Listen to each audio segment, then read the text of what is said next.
দুর্ভাগ্যজনক, আমাদের দেশ যখনই যারাই ক্ষমতায় আসে, দেশটা চলে তেল আর পামের ওপরে।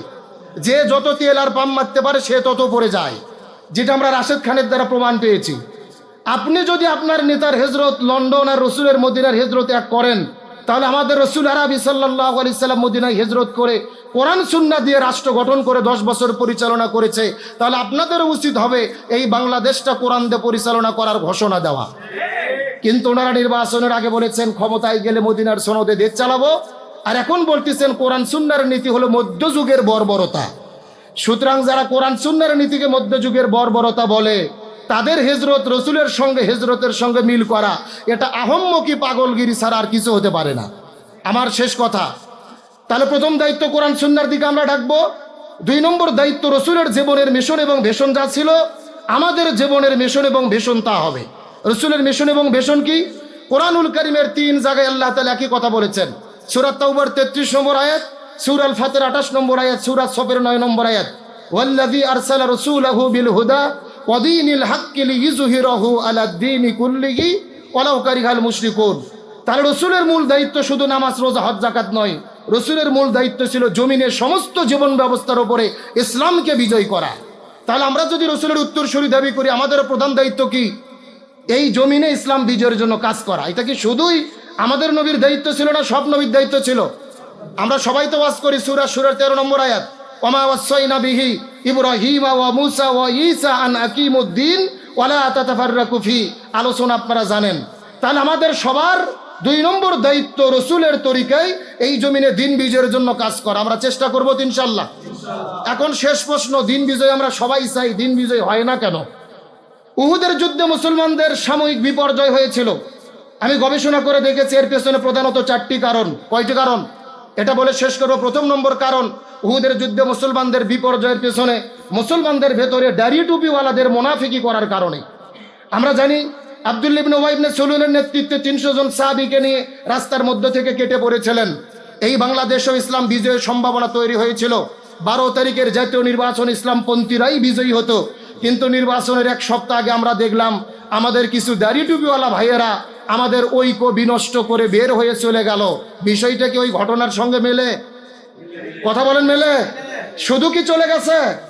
এই বাংলাদেশে ধানের শীষে ভোট দেওয়া হারাম, কেউ ফতোয়া দেয় নাই। নাঙ্গলে ভোট দেওয়া, নৌকায় ভোট দেওয়া হারাম, কেউ ফতোয়া দেয় নাই। অথচ বাংলাদেশের সবচেয়ে বড় বড় মুফতিরা ফতোয়া দিয়েছে যে দাড়ি পাল্লাই কিন্তু ভোট দেওয়া হারাম। তাহলে উহুদের যুদ্ধে পরাজয়ের প্রথম কারণ ইমানদার মুসলমানদের মুনাফিকি করার কারণে। 2 নম্বর কারণ, রাসূল আরবি সাল্লাল্লাহু আলাইহি ওয়াসাল্লাম তীরন্দাজদেরকে দায়িত্ব দিয়েছিলেন হযরত আব্দুল্লাহ ইবনে জুবাইর রাদিয়াল্লাহু তাআলার নেতৃত্বে, তোমরা ওই গিরিপথ ছাড়বে না। প্রথম দিকে ইসলামের বিজয় নিশ্চিত মনে করে তীরন্দাজদের মধ্যে 2 ভাগে বিভক্ত হয়ে গেলেন। আব্দুল্লাহ ইবনে জুবাইরের নেতৃত্বে কিছু লোক বললেন রাস্তা ছাড়বো না, আর কিছু লোক মনে করলেন বিজয় যেহেতু হয়েই গেছে এখন আমরা মাল সংগ্রহ করি। এই যে মুসলমানদের মধ্যে দল হলো কয়টা? আজকে বাংলাদেশের মুসলমানদের মধ্যে দলাদলি আছে না নাই?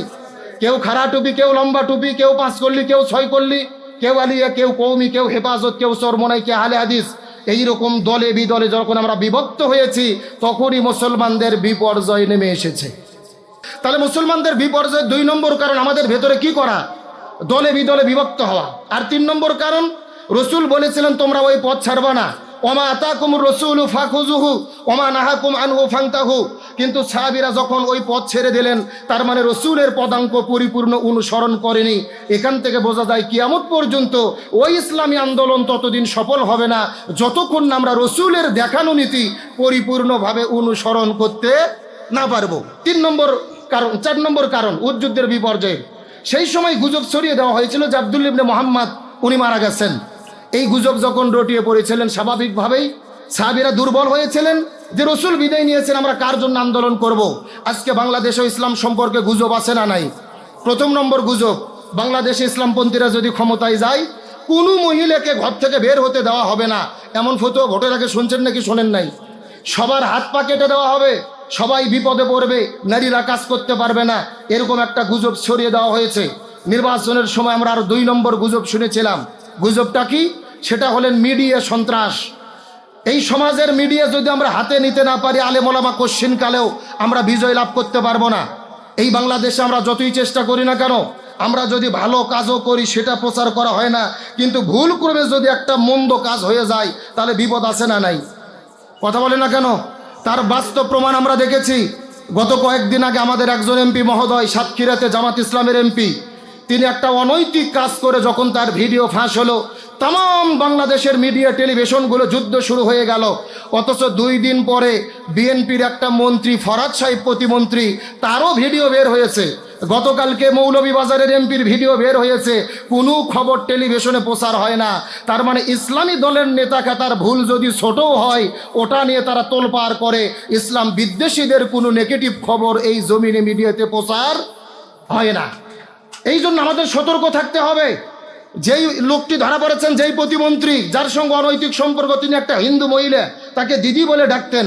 একটাবার চিন্তা করেন তো, আপনি আমি দাড়ি টুপিওয়ালা, যদি কোনো হিন্দুর সঙ্গে এরকম সম্পর্ক হতো আর সোশ্যাল মিডিয়ায় ভাইরাল হতো, বাংলাদেশে যুদ্ধ শুরু হওয়ার আগে ভারত থেকে যুদ্ধ শুরু করা হতো, যে হুজুররা হিন্দু মহিলাকে ফুসলাইয়া এই সমস্ত অনৈতিক কাজ করতেছে। আমি আপনাদের এই জন্য সতর্ক করতে চাই, আমরা মুফাসসির পরিষদের সদস্য, আলেম ওলামাদের বিরুদ্ধে ষড়যন্ত্র বেশি।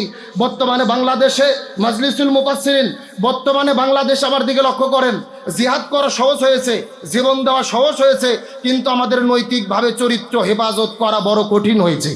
এই জন্য আল্লাহ তাআলা কোরআনুল কারীমের মধ্যে বলেন, সূরা নিসার ৭৬ নম্বর আয়াতের মধ্যে বলেন, ইন্না কাইদা শাইতানি কানা দাঈফা, শয়তান যেটা ষড়যন্ত্র করে, এই ষড়যন্ত্র হলো দুর্বল।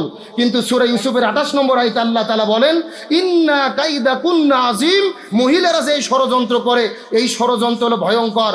সুতরাং আমরা আলেম ওলামা যদি মহিলাদের ষড়যন্ত্র করি, এখান থেকে বের হওয়া কিন্তু বড় বিষয়।